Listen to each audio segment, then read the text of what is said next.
moving on to our next presentation. Again, we've got the Tim and Shane show, starting with Tim, to talk about JADE usage and implementing instrumentation and using Google Analytics to understand what's happening in JADE.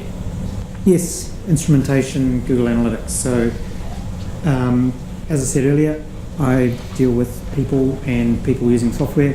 That's my whole job, UX at JADE. How many people have used or touched Google Analytics at all? Anybody? Oh, excellent. Excellent. So I'm going to deal with the businessy stuff. Tim is going to deal with the techie stuff. And just to ask, there's an obvious canned answer here, but what's the best way to improve the product? Somebody, anybody? Well, hey, number one. Nobody else? Anybody else have another option?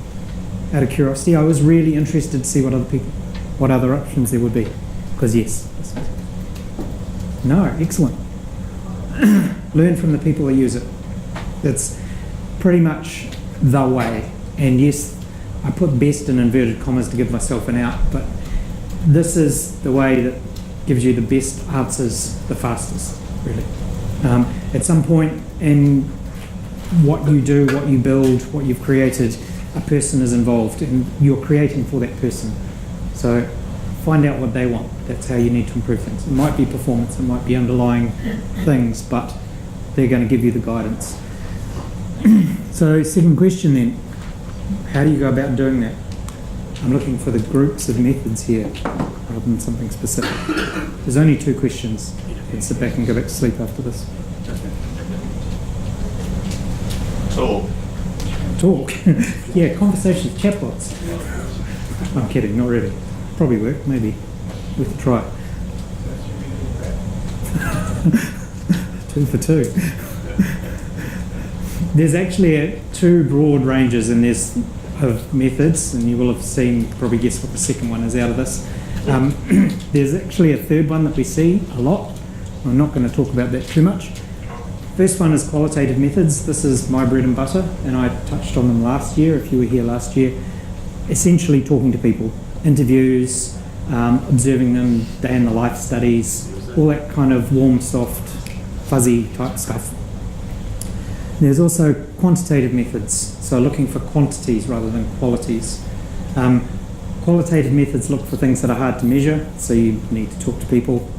But quantitative measures are about measuring things. Yeah, they're quantities. So statistics are involved, gathering information, data, surveys. Surveys is a real common one. There's a third method that we see far more often than I would like, and that's really not a good way.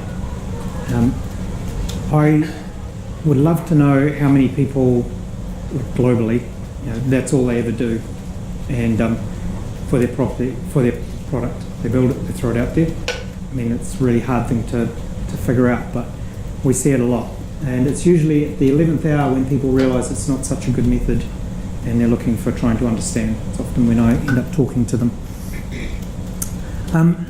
As I said, qualitative methods, interviewing, testing, observing, a few sample points. I put that in because in terms of selling this stuff to your business, that's a real big question. It's not statistically significant. Qualitative methods really are. But they focus on why, and it's hard to be statistically significant about why. They're about making decisions. Why is this happening? What's going on? What are they thinking? What are they feeling? Quantitative methods, more around numbers. Lots of sample points tend to be statistically significant. Upper management, exec, board members tend to be keener on those ones. It's easier to see income numbers coming in and out. Cause and effect is a much easier thing. Quantitative measures, though, they focus on what's happening. They focus on scale and area. Qualitative methods are more about why. What's happening. So I actually can't do my job with just quantitative data. I know where to look. I know that there's a problem here. but I've got no idea about why it's a problem, what's going on, what is the barrier. I need qualitative methods for that. So it's not an either or, there should be both. And a good way that I often talk about with this, that's really key, is there is what people think and what they do, and then there's what they say. And most of you probably know where this is going. What people say they think is not what they actually think. And what they do, what they say they do, is not what they actually do. Yeah? Implicitly, you know this. Everybody does. Qualitative methods are about digging into, does it work? It does. Into that area of what they actually think. And quantitative methods are about digging into what they actually do. Okay, the two are complementary. You need to know both. But if you just go and ask people, what do you want next? That's only part of the answer. It is part of the answer, it's not. But there is a whole lot more. I'm seeing a few nods, people are getting to it. So, from all of that, there's one more point that's kind of key between the two methods. Qualitative methods require customer interaction and contact. I can't interview a customer without talking to a customer. They have to be involved. They have to be taking their time, basically. Quantitative methods, you don't actually need to. So yes, if they're filling out a survey for you, fine, you're taking a bit of their time, but it's quite short. But 99% of the quantitative methods that are actually used in practice are completely invisible. So Google knows way more than you would believe, probably, or maybe you wouldn't, but they know a lot because they're tracking everything, every single thing that's going on, and they're cross-matching it across everything. But it's invisible. Most of it is invisible. You're certainly not aware of interacting and providing that feedback back.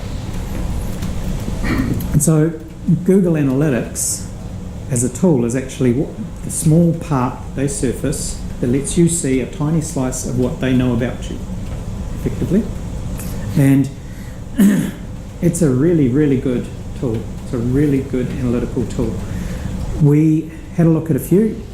There's a lot of analytical tools out there that are designed in order to track what's going on within technology, within products, within websites. Most of them are web focused. Pretty much all of them have an interconnect into mobile apps now because it's another really common way people interact with technology. We chose Google Analytics as a way of integrating into JADE systems in order to start providing or give you the ability to see this kind of information, because most of the others force you to pay from day one, and some of them force you to pay a lot. And they're actually, Google Analytics is actually, Google internally call it universal analytics. You can tie it to anything. So it has a fundamental kind of schema and method of operating, but it doesn't need to be a website. It doesn't need to be an app. You can tie it to door opening on stores, which farmers have done, for example.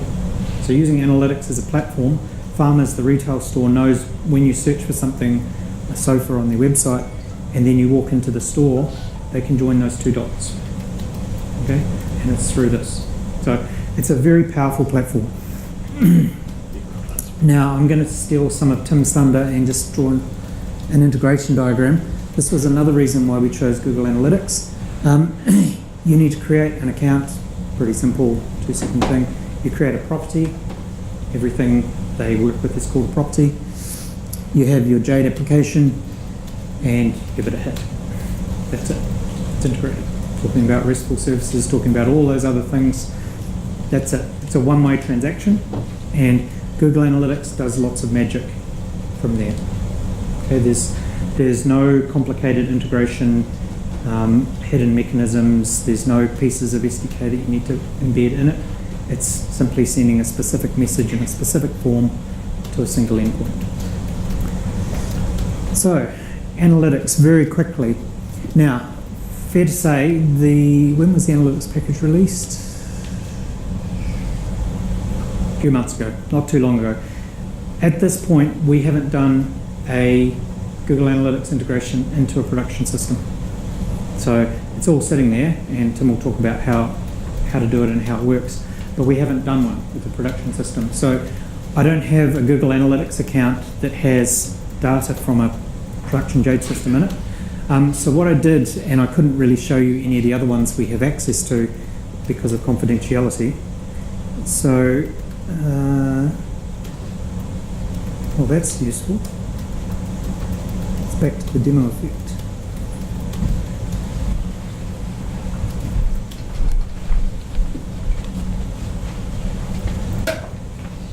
Yep.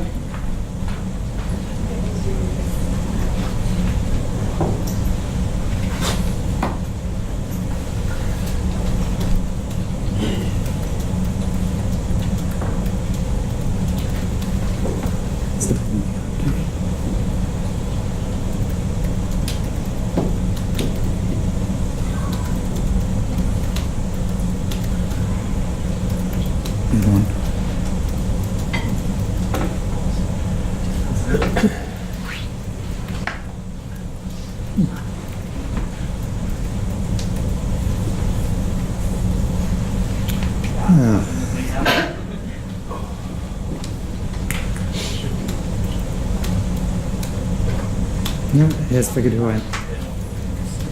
Okay, so this is the dashboard you get from a Google Analytics account. I'm just going to run through a few of the key points around what it offers. So bear in mind, this is all just from feeding in one event at any given time when something happens of interest inside the app. Common points where that is are basically form loads, which is equivalent to a page navigation if you're thinking about it as a website, or you can an event, so something happens within a page, within a form. So you choose what you need to log. This is an example. This is their demo account, which is focused on e-commerce, but you'll see the analogies straight away. And the Google used this, as I said, for all sorts of flows and applications. So in real time, so this is a live thing and it's feeding in data. You can see there are 46 active users on the site because it's configured as a site, and you can see where they are, the active pages, so effectively forms, and you can also see locations. Again, you can feed that data in, you can not. You can put in versions, you can put in whatever information you feed in through, it will grab and then work with. This is the standard set that you get via feeding it in via websites. Single strip call on most websites. You can talk about the audience, which I'm not going to go into. Essentially, your site can tell Google Analytics about your users, and then you can group and aggregate data out of there. And acquisition is how people come to your product. So that could be via app stores, it could be from different URLs, it can be from search, it can be different OSs, it can be links from emails, it can be almost anything. Behavior is the interesting one. So over time, you can see what people have been doing and where they've been going. If we extend this out to look for a couple of months, then you can start to see those peaks and troughs are basically weekends. You can start to see time-based behavior. You can look at individual pages, forms, and see what people, how long people have been spending on the page. Entrances is they've come in from somewhere else. Bounces mean they've gone nowhere else afterwards. So you can start to see flows. You can focus on where there are problems, where people are getting stuck. One of the key ways that you can do that is what Google calls a conversion. Well, a lot of people call a conversion. A conversion means a task has been completed, a goal has been reached. So you set these up as your own. They've got to this page, they've pushed this button, they've completed this order, they have paid this money, doesn't matter. You set it up. And, oops.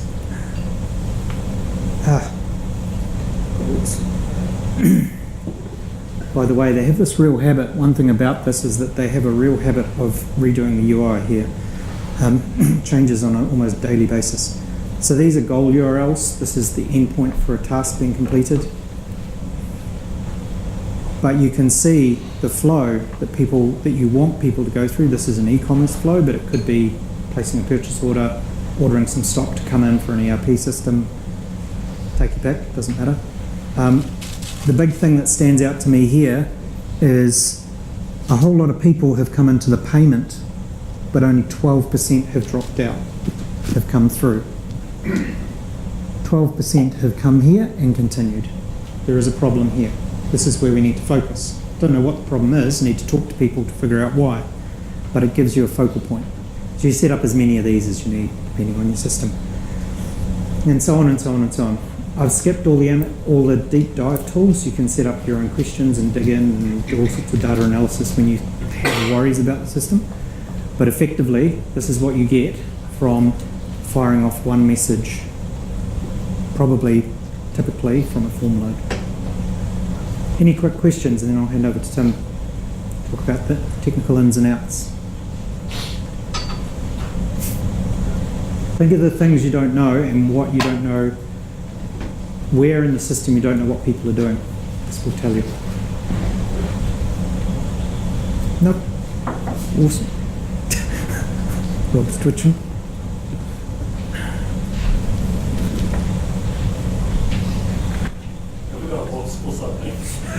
Yeah. There's a few people that have been flipping. Roger.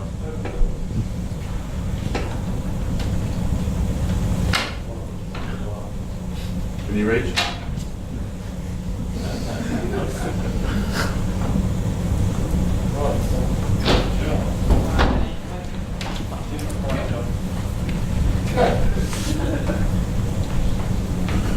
Alright, g'day again everybody. I'm still Tim, but now I'm going to be talking about Google Analytics, specifically how do we take our JADE database and start sending some hits to Google Analytics. So Shane mentioned that it's pretty simple to send along a hit. I'm going to cover off exactly what simple steps we do to do that, and then I'm also going to go into a bit of detail about what you have to watch out for when you're in that process. So by the end of this little talk that I'm doing here, I will hopefully have answered 2 questions. First question, how do I do it? How do I implement Google Analytics in JADE? How do I get that hit from my JADE database to Google Analytics so that I can set up the dashboard? The second thing is, as I mentioned, the technical considerations. What is going to bite me and how do I make sure it doesn't bite me? Is essentially what we're trying to go through there. To answer these 2 questions, I am going to have a few steps. So basically I'm going to break this presentation into these 5 parts. Introduction, we're just doing now, we're basically done with that. This payloads, the payload section is just going to be what's the simplest thing that works, how can we get a hit from JADE to Google Analytics and have it pop up on the dashboard, what exactly do we have to do for that.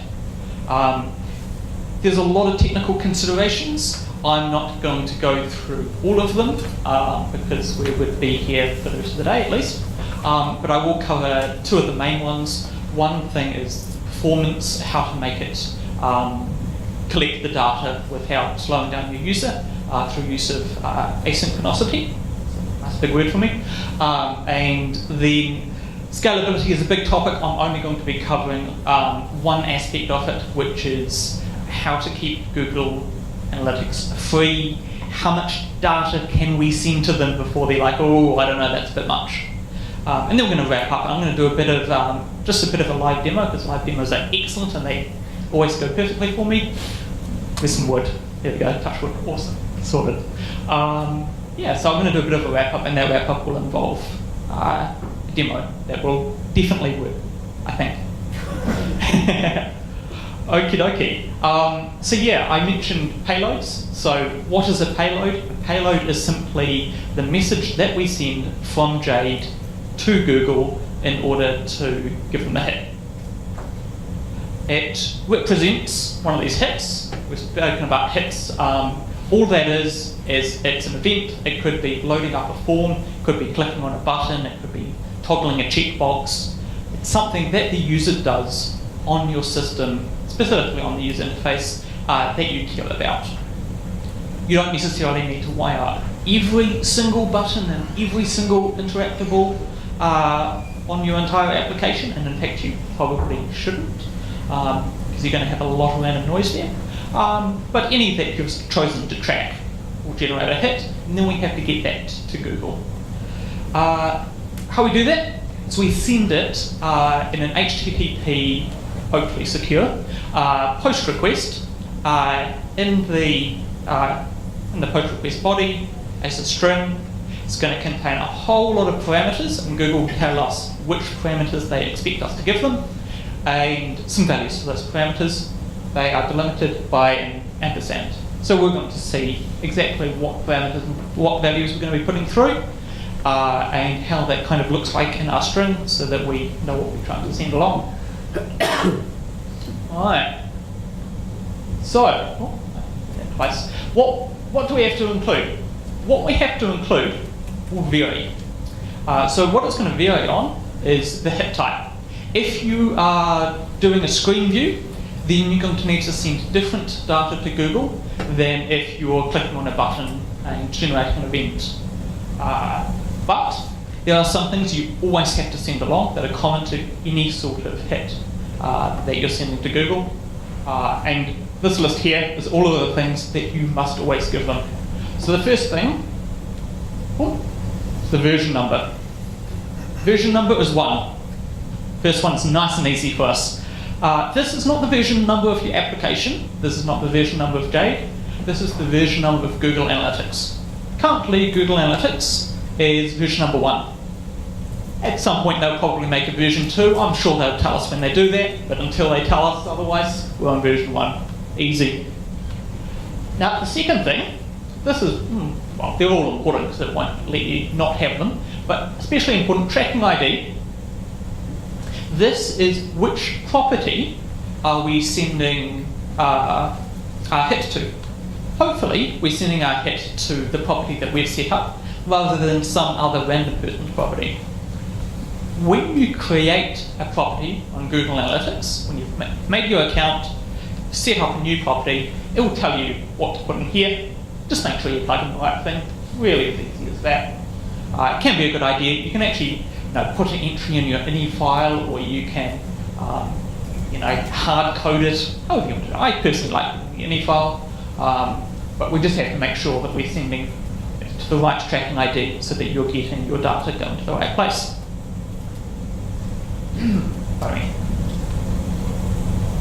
Thirdly, a client ID. Now, your client ID probably shouldn't be 123. The purpose of a client ID is to uniquely identify the user, the client that's using your system. It's going to be probably a whole lot of long, dribblishy stuff, but we can actually get Jade to auto-generate that for us if we use app.getUUID. It will generate us a unique identifier. That's good if you just want to make a number that you know is going to be different to every other number.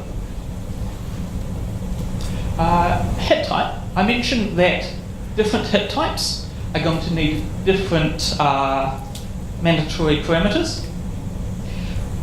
Of course, every hit type will need to know what type of hit it is, so that it can know what other parameters it's going to make you give it.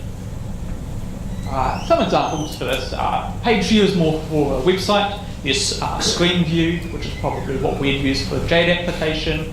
There's event, which is something like clicking on a button. There's exception. One of the things you can send to Google is if you've gotten an exception, then you might track that. There's also, what's the other one? Actually, if you check out, can't remember the actual name for it, but there's one for if I've completed a transaction. Finally, this app name, you don't actually have to give them your application name. I'm just kind of recommending it's a really good idea to flick through the name of the application that you're running just so that you can make sure that you've got the right data coming through and that it's all nicely matched up. Now, I mentioned before that the hit type will involve, depending on the hit type, sorry, you will have some extra parameters. Just to give you a couple examples of what that looks like. For screen view hits, so that's when you've just loaded up one of the forms on your application, you just need to tell it the screen name. And it will make you put that in. It will fail the message if you don't. If screen view is your hit type. For event, the three that you need to put in are an event category, event action, and event label. These can really be anything, but these are best used so that you know exactly what sort of event you've got coming through. This is the information about the event. So your category, for instance, might be newsletter subscription, and then your action is, toggled the subscribe to newsletter checkbox, and the label is my newsletter checkbox, something like that. So let's put it all together. What would a typical payload look like? So this might be for an event. Note, I have chucked in some line breaks just to make it more readable. Really, it would be all on one line, but if I put it all on one line, no one would be able to read it.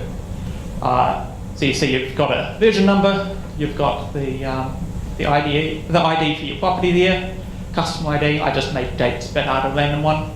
So you see, it's quite long there, quite unique. Excellent. We've got an event. It's from my Google Analytics demo, and I just put whatever values in there because it's just dummy values. But make that something description so that when it pops up on the dashboard, you know what you're looking at. The ID property we talked about, in the previous page we talked about set up Oh, for this one? Yeah. Yep. So when you create a Google account, it takes very little time. You can just make one for free, just associates with an email address. The property ID here, when you've created your property, it'll go, okay, here's your property, this is the unique identifier for it, and it will give you this value. Yeah, so with one account, you can have many properties. So for instance, say, I, Tim, have 3 different JADE applications. I probably don't want to mash up all of the data into one dashboard. Cool. Brilliant. So that's pretty much all we have to do to send a hit. We just make one of these strings and we send it to analytics.google.com/collect, right? Google-analytics, I think it is, /collect. Chuck this in the body and it will pop up on your dashboard, and we'll all be very happy and you can see it on the dashboard, and it's wonderful. So, of course, we do have some things to just think about, maybe more than worry about, which I'll go over now. The first one, I'll start with the solution, and then I'll tell you about what problem we're solving. So, async, also known as let's not wait around while slow things happen, is the solution. What is the problem? Whenever you send an HTTP request, you will get a response. The response isn't actually that useful. It doesn't actually give you an error code if it fails. It doesn't give you anything useful, but it will give you just a 200 if it succeeds and it won't if it doesn't. So you essentially get a boolean. Did it go through or not? True, false. Depending on whether you have a connection to Google, and depending on whether the payload that you generated was well formed. If it's not, you'll get a false. If it is, you'll get a true. This round trip to Google takes a few hundred milliseconds. It's not slow, it's not egregious or anything. A couple of hundred milliseconds you're waiting. If you were just kind of doing this once, you probably wouldn't worry. If you're doing it on all sorts of different button clicks and screen loads and the like, your user's going to get pretty annoyed pretty quickly if it has to wait every time it clicks on a button for a couple hundred milliseconds. It's going to come off as a bit choppy. UI navigation is one of the most latency sensitive things in software development. If your user is waiting every time it clicks a button, all very annoying very fast. So as I mentioned, the solution, started with the solution, That's how I roll. We just want to send them asynchronously. We want to have a separate process sending them at its leisure. We don't want the user to wait on that. So what's the best way of doing that? Recommend to use a worker pool. Basically, there's two different strategies you can do for asynchronicity in Jade. You could start up a new process. You could put the method call that sends the thing to Google in that new process, and then you could delete the process when you're done with it. A couple of issues with that. First of all, there is some cost associated in spinning up the process, shutting it down. But more to the point, if you have a high volume period, you get to the point of, oh no, I've got 15 processes going, I've got 20 processes going, I've got 100 processes going. What was my process limit again? And also, of course, you'll probably have a bit of issues with performance. And you don't really want to be having the number of processes, Jade processes that you're running equal to the number of times that any of your users has clicked a button at the last second. So the better way is we have a worker pool. We just start up a certain number of processes that we call workers on the app server. You might have 5, you might have 10, depending on the scale of the business.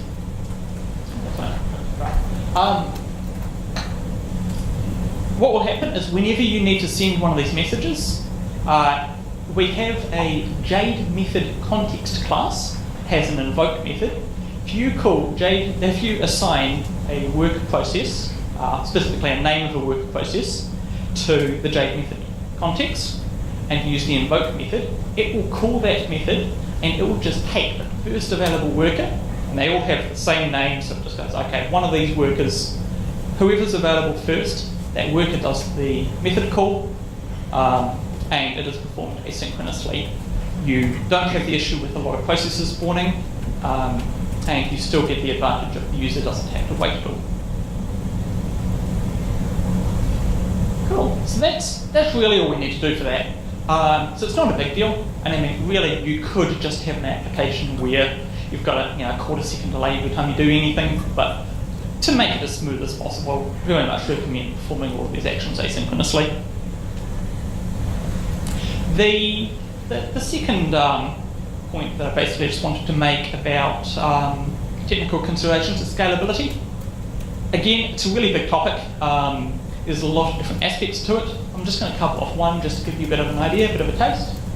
And it's basically the consideration that Google comes up with. So we mentioned that Google is free. It was free on day one. And that is true. Google Analytics is entirely free. There is also another product, Google Analytics 360. Google Analytics 360 is not free. They don't actually tell us exactly how much it costs directly. They invite users to get in touch with one of their reps, and they'll cost out something for you. Just a bit of a quick Google search. Some of the third parties who have used it have put it around $150,000 a year, just to give you an idea.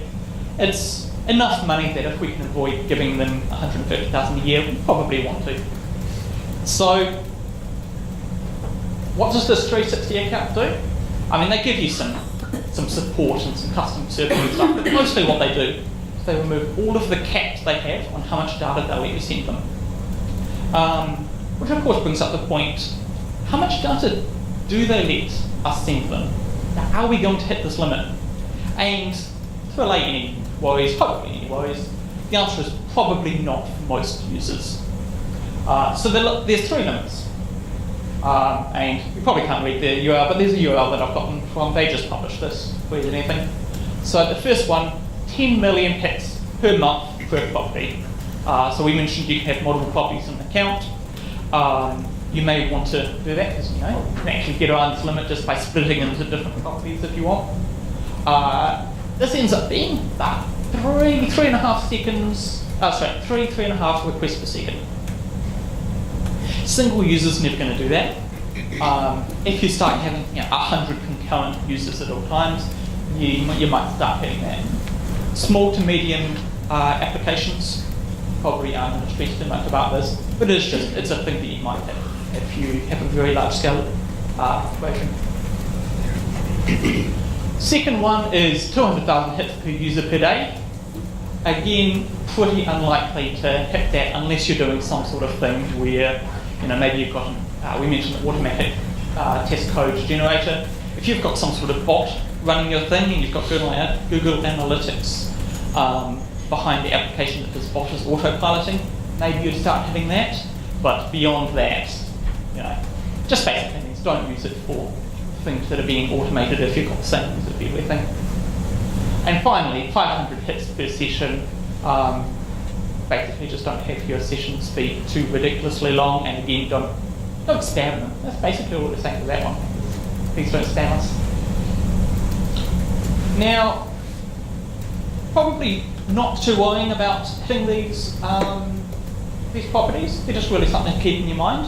The other thing is what happens if you do go over. Again, nothing too bad. So the first thing that they're probably going to do, they might hit you up. They might go, okay, so I see that you've actually sent, 11 million hits this month. The limit's 10 million. Can I interest you in Google Analytics 360 account? Is this something going to happen often? So they'll probably try and start selling stuff. If you don't want that to happen, you can implement client sampling. Client sampling basically just is the approach of how about we don't send them every single hit, maybe we'll just send some of the hits over. And there's certain algorithms and things that you can use for that. The kind of final thing that Google would do is they might not process your hits. They're generally pretty flexible. If you just go a little bit over, and if it's once off, you're probably fine. If you go too much over, what they'll do is they'll still take in the data. They won't destroy the data or anything. They'll still hold on to it. They just won't show it in the dashboard. They will just, when they're doing the analytics, they'll just pretend it's not there. And then if you give them money, they'll bring it back into your dashboard, just as a bit of an incentive. Cool. So I'm just going to do a quick wrap up, and then we're going to get into this demo. I'm looking forward to because I'm pretty sure it's going to work. Cool. Oh, yeah, question? Yeah, that 500 bits per session, is Yep. that presumably a session of sending the hits to Google and then disconnecting? Yeah, so Google does the session handling. I believe it's something like every 30 minutes from an IP for a user, I think it is.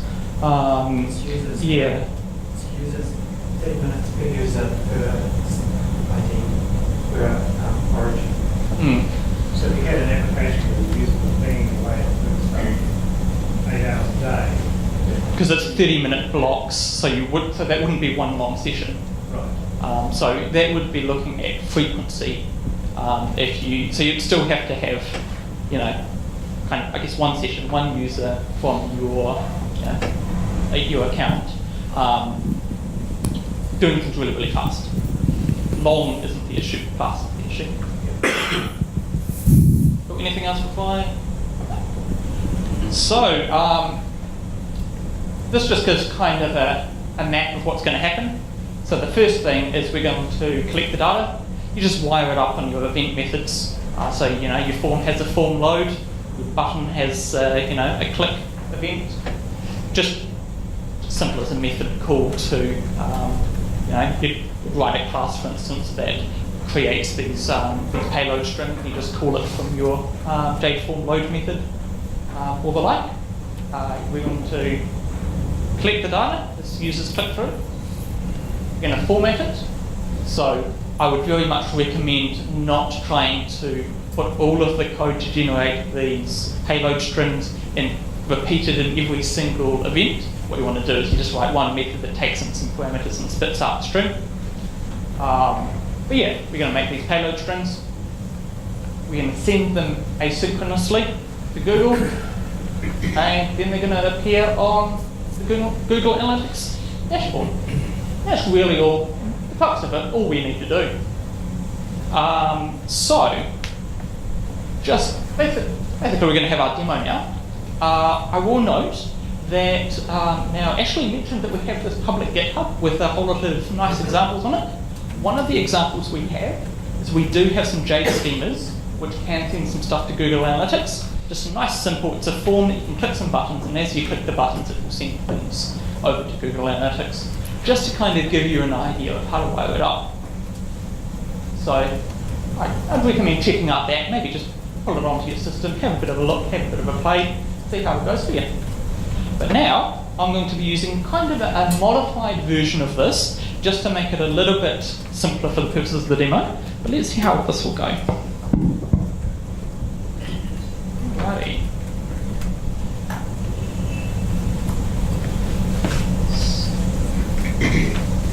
Okay. So, I made the buttons comically large, so hopefully they should show up okay. And in one of these browsers, hopefully I have my dashboard. Now the tricky thing, of course, is I mentioned that you, yeah, where's my mouse? No, that's okay. So let's move this over here. So hopefully this should be logged on as me, because Shane and I both are logged into Google Analytics on separate windows, hopefully from separate accounts, and hopefully it'll let us do that. So, it looks like we're okay. So this is just my dashboard, I don't have anything on it yet. Hopefully that will change soon. What happens if I press me? Okay, so what's happening is I've made this massive window, which again is comically large, so hopefully everyone can read it okay. Google knows about me. Is that true? Let's pop over to Google. Okay, so I've just had a hit come through.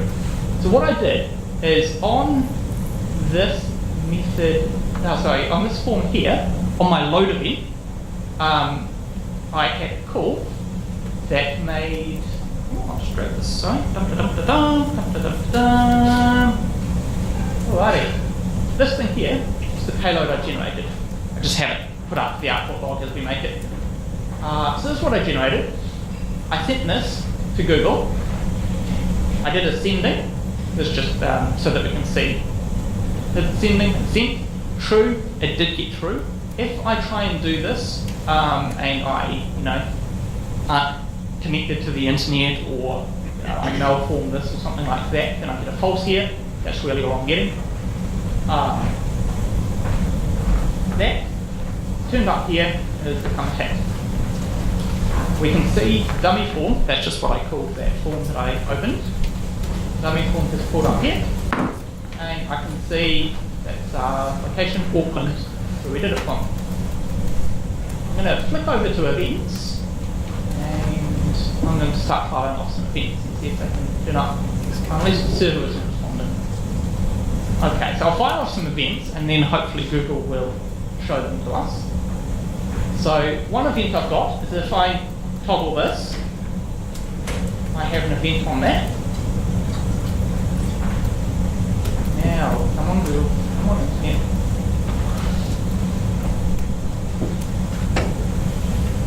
A reloading page.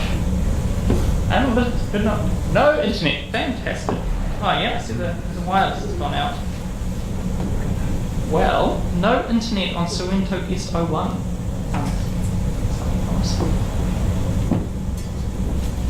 Okay. Oh, we marked that. Okay. So I mean, one of the things I love so much about live demos is that for some reason, live demos, something will go wrong far more often than normal. Just something about doing that funny makes things go funny. But it looks like our internet's back. So hopefully I can click on events now, and hopefully that event will have popped up. Oh no, of course it. Yeah. See, we've got a false, because the internet went down when I tried to send my thing. One thing you might want to do is have some sort of thing that if you can't make a connection, for instance, maybe you would log the payload string and then send it when the internet comes back up. My demo is not quite that fancy. So what I'll do is I'll just try and send it again. So check and uncheck it, that's actually 2 events. Cool, so these ones have come through. Let's look at my browser.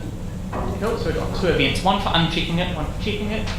And you see that the event category I've put is checked delivery and unchecked delivery, action checked. Cool, so those have come through.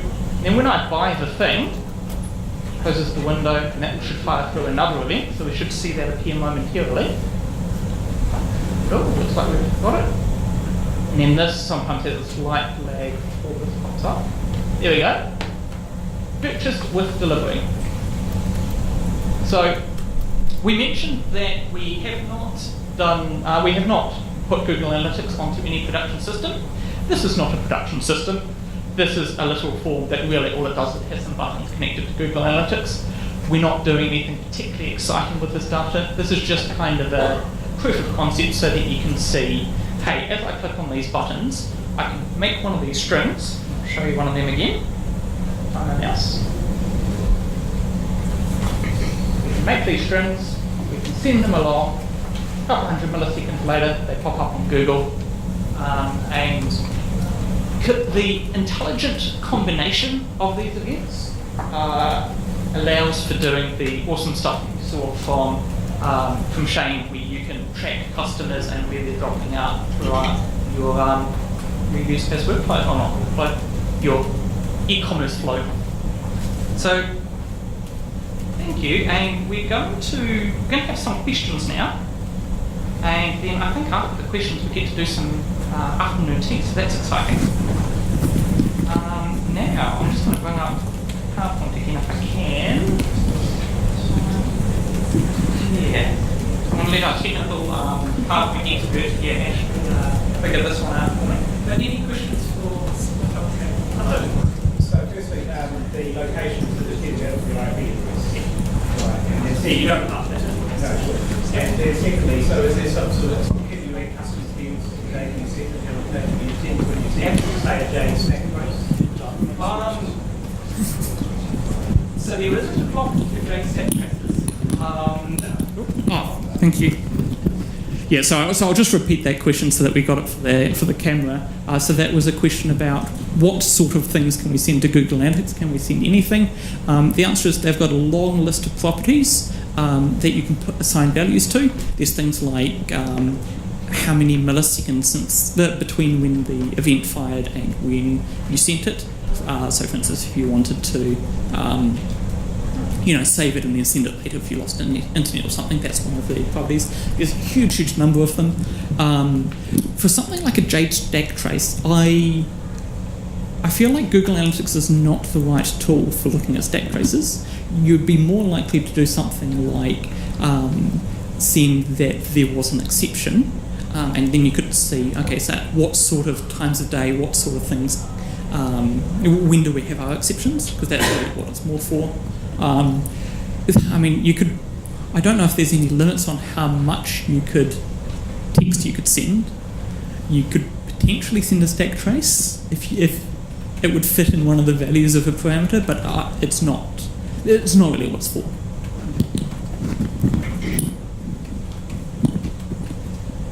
So one of the things that is in your packets is a quick overview of a special offer that we have for folks who have attended the Jade User Group that is really more of a consultation around using Google Analytics in your business. So I don't know, Shane, if you want to comment on that a bit, something that Shane and his team do often, really digging in with customers on what are the questions that you want to answer, what would be the appropriate way to use Google Analytics in your business, evaluating that data.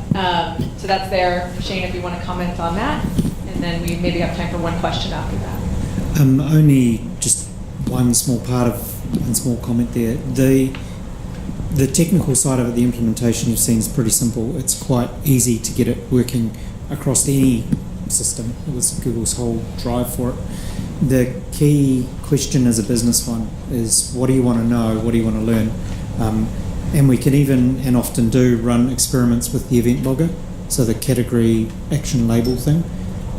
You set up a category of experiment 1, put 5 lines of code into your system to see if what you think is actually happening, and then just keep iterating and finding things out that way. So you can be very light touch, you can be very heavy and try and log everything, but the key thing there is actually not technical, it's business related. Where's the gap in your knowledge?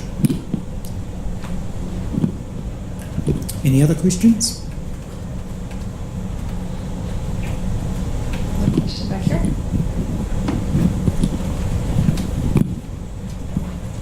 Sure, one more bit, but So presumably this would require code changes within your code base to flag these things and otherwise action, rather than some wrapper that you could give it names or whatever the references. Yeah, so essentially correct. You will need to add code to basically your event methods. That code should be very lightweight. It should be essentially just one line of code that is the method call. Depending on what you're trying to do, you could apply different patterns. Generally what I do is I have essentially a collector singleton object that's, well, you can even make it with type methods if you like, if you're on 2016, 2018. But you have one class that's in charge of formatting the strings, and then another class that's in charge of sending them to Google. You should only really be calling a single method that does everything from your event. So it should be mostly an addition rather than too much modification of any existing methods. But that said, yes, you will need to add a bit of code to each of the form loads and the events that you want to track. Yeah.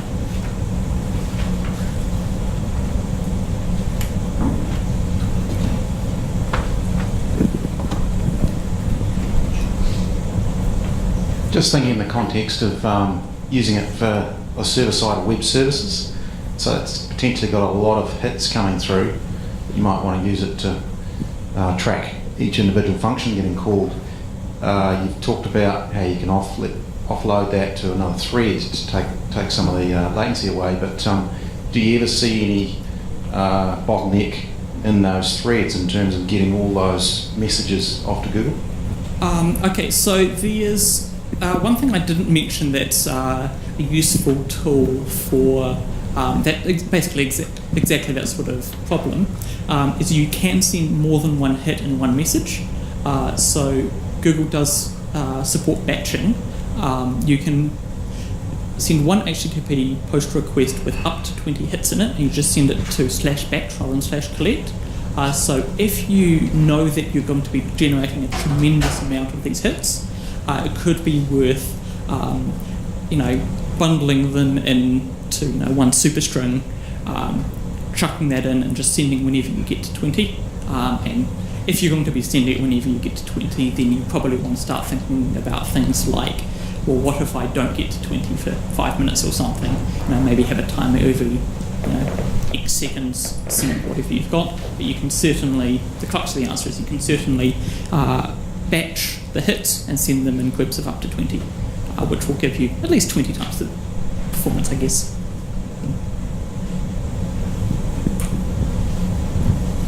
Hey, anything else? The master queue, you can be multiple different working groups. So let's say 10,000 say you do statistics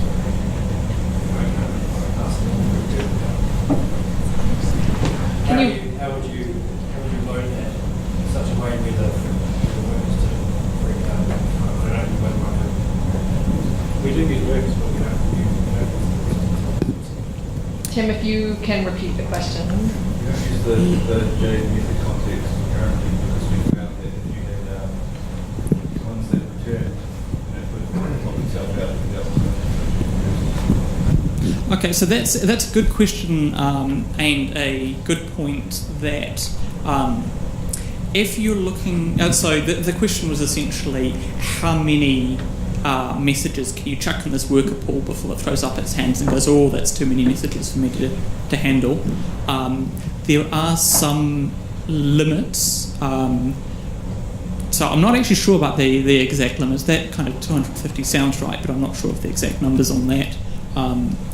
Essentially, I guess looking at it from a use case sort of point of view, you're in normal functions, if you're seeing them as you go, you'd be unlikely to hit that. If you've got a specific case where you've saved a whole bunch of these hits, maybe to some sort of text file, maybe it's to database objects, and then you want to send them at a later date, then you'd probably want to look at not basically having a dedicated thread that's in charge of, okay, I'm going to send this and then wait and send this and then wait, you wouldn't have a UI on the other side of it, so it would be less appropriate to use the worker pool approach for collecting, 20,000 hits and then sending them in one burst. The worker pool strategy is really good for like real users on real forms clicking around. Collecting a whole bunch of it and sending one burst, you'd probably want to use another strategy, yes. And one more. Not that I'm paranoid or anything, but what are Google getting out of this, do you think? So, that's a good question. I would like to say that the only thing is, they're doing it for the good of mankind, but really I think the more likely answer is Google is very interested in having as much data as it can get its hands on, and what we're doing is we're giving it data. I'm not going to really comment any further on what Google does with that data. One, because I don't know, and another because, I guess that's Google's question to answer what it's really doing with its data. I think Shane wants to. Yeah, I can add a little bit to that based on their legal T's and C's. One, if you hand over anything that's personally identifiable within any hit, anywhere, an email address, names, anything, they pick it up really fast and they come down on you really hard. So if you try and identify people through this directly, then they actually stop you pretty much straight away. They've always been very militant about that. Part of that is self-protection. They get into trouble for knowing personally identifiable data. Another part of it is basically to encourage people to not do that. They have publicly said that they do not use anything from any private Google Analytics accounts in any form within any of their other systems.